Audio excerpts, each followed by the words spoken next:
Like many other fans of Daredevil, I've been waiting for Daredevil Born Again since they first announced it at San Diego Comic-Con back in 2022.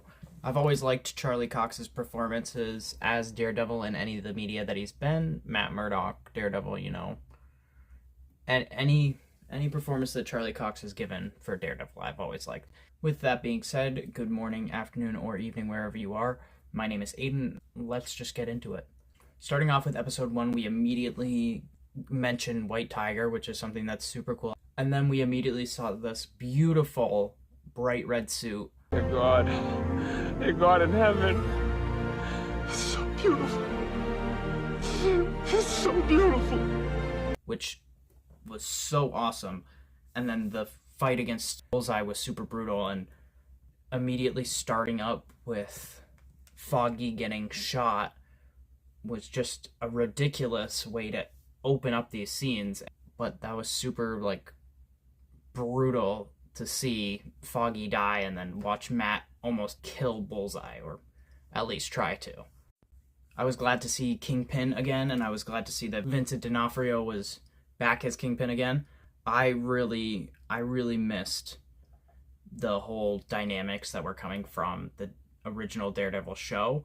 I was always a fan of that back when it first came out and everything after that. The Wilson and Vanessa dynamic was very good. I was glad that they were able to keep the majority of the chemistry from the first show, and I was glad to see that we still get all those friendships and dynamics back from that first show, while still getting introduced to new characters. Charlie Cox's performance as Matt Murdock is always something that might be just my favorite performance from an actor. He always puts so much heart into each of his performances, and every time he's on the screen you can always see that he is really delving into each character that he's portraying, especially when he's playing Matt Murdock. It's enough to make a grown man cry. My first impressions about Heather and Matt were that they were immediately going to date. As soon as they first walked in, they realized, oh, we were being set up for this. I knew. That's such a basic trope. I knew it was going to happen immediately. And I'm all for it because I really like the chemistry between the two, and I really liked how they acted towards one another. But it was kind of crazy to me to think that so many people could elect just a blatant criminal, not even hiding. And then I realized that we did that already. We did that in real life. So comic books are coming to life, and humans are stupid. Sorry. Not everybody's stupid. It's been a bad couple of months, okay, guys? I liked seeing Fisk and Matt's chemistry. They still had all of that chemistry back from the original show, and seeing D'Onofrio and Cox still be able to play off each other like they used to, it really did seem like they were frenemies, where they're coming back from having all that tension of being enemies, but still having a mutual respect for one another in the business. A little more with Fisk having respect for Matt, and Matt really just waiting for him to slip up. The progression of the events in this show seemed pretty fast, based off of just this first episode, but I'm wondering how much it'll really affect the story, or if it'll affect it at all. I mean, within the first episode, we see Heather and Matt meet for the first time, and then by the end of the episode, they're basically dating. And then in the beginning of the episode, we see that Fisk has really just immediately, after announcing his candidacy for mayor, he's just pretty much immediately elected, which it was an hour-long episode. I guess it's not a super fast progression of events, but I just thought it would happen in episode 2 or something like that. That end scene where Matt and Fisk are staring off against each other, I thought was phenomenal. I thought they did really well with that, and it really shows how much Matt was affected by Foggy's death and why he needed to hang up his cowl for a little while. But Hell's Kitchen really needs its Daredevil back. I feel like it won't be the same if we don't have Daredevil coming back and beating the hell out of these criminals. In the intro scene to episode 2, we are immediately referenced Punisher, Spider-Man, and Daredevil again, obviously, which you've got to just love it. Like, I know they can't do a Spider-Man crossover right now because of the whole problem with Sony being whiny about the rights to it.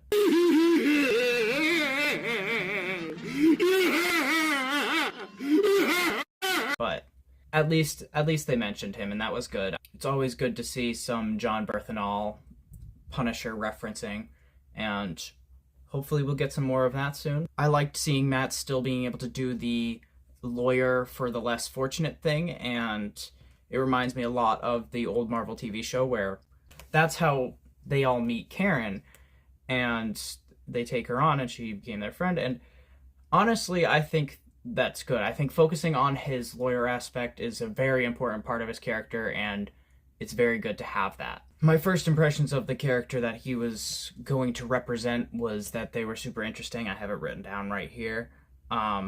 And I wanted to see more of them because he did a lot of vigilante moves. Who knows who it's going to be? Obviously, it was revealed later on that he was the White Tiger, so, you know, I probably have some good instincts. It's not like they showed it to us or anything like that. I don't know. Sometimes my genius is... it's almost frightening. I like the dynamic that Fisk has between his posse and whatnot, all his, like, representatives from his mayoral campaign and everybody who's, like, making sure that he's doing the right thing. Daniel was the best one, I thought. So far, he's pretty funny, and it's good to have a little comedic relief in a brutal and dark show. When the journalists are questioning Hector and Matt as they walk towards the courtroom, they use the word cop killer, and I just don't like that word. It's not respectful at all. People that use that term use it as a slanderous word, not to actually bring recognition to the person that died, and I hate journalists. Okay, that's not true. I don't hate journalists. I hate the disrespectful CRAAP failing journalists. They all suck when they're doing that. And yes, I know what CRAAP is. I know it says crap, okay? It's the crap test. I know. I have a journalism class. I'm taking it. I do my research. What about it, okay? The BB broadcasts were something that was super cool to look at, too. Seeing how the New Yorkers were feeling about all these events that were going on around them. I didn't make the BB and the Ben Urich connection. I'm sorry. I'm sorry if I failed this name. I didn't mean to. You can look him up and you can know that it's obviously somebody from a Daredevil comic. I liked seeing Heather being a good therapist. I think that a lot of people need therapy, and a lot of people don't know how to go to therapy properly or how to reach out for things. Another thing I liked was that Fisk wasn't immediately forgiven by everybody in the justice system. They still see the Kingpin who caused all this mayhem and destruction from before. So much chemistry, and I'm so glad that we're seeing more of that. I liked seeing Evil Fisk. I think we needed more of that in all these depictions of him. Like, we've gotten Evil Fisk, but seeing, like, just straight Evil Fisk, where he goes back to his roots of, like, shakedowns and his villainous activities of stalking and threatening, but it ain't all sunshine and rainbows in Mr. Fisk's office, okay? The couple counseling of the Fisks at Heather's practice will be interesting to explore. I'm really all for it. I think that it's good so that we can see both sides of how they're feeling and how they feel about their criminal activities together. Matt acting as really just a really good lawyer, and in the aspects of vigilanteism-ishness is so cool. I'm glad we get to see more of it, where he's just actually beating the shit out of people who are threatening people that are key witnesses to his clients and his clients in general. Watching the dark side of Daredevil come back and seeing how he really can't control his anger at all anymore and why he had to hang up his cowl in the first place is just a super good storyline that I can't wait to explore more of. This show is overall just really, really good. If you are on the fence of checking it out, I definitely recommend going and watching it. It's so good, and it's super brutal, and I didn't even touch on like half of it in this video. I'm excited for these episodes, and I've enjoyed it so far. So with that being said, this was the first 2 episodes in my review. I hope you enjoyed. Consider subscribing and staying tuned for more content like this. All my other socials are on the screen now. Thank you all for watching. Okay, bye now.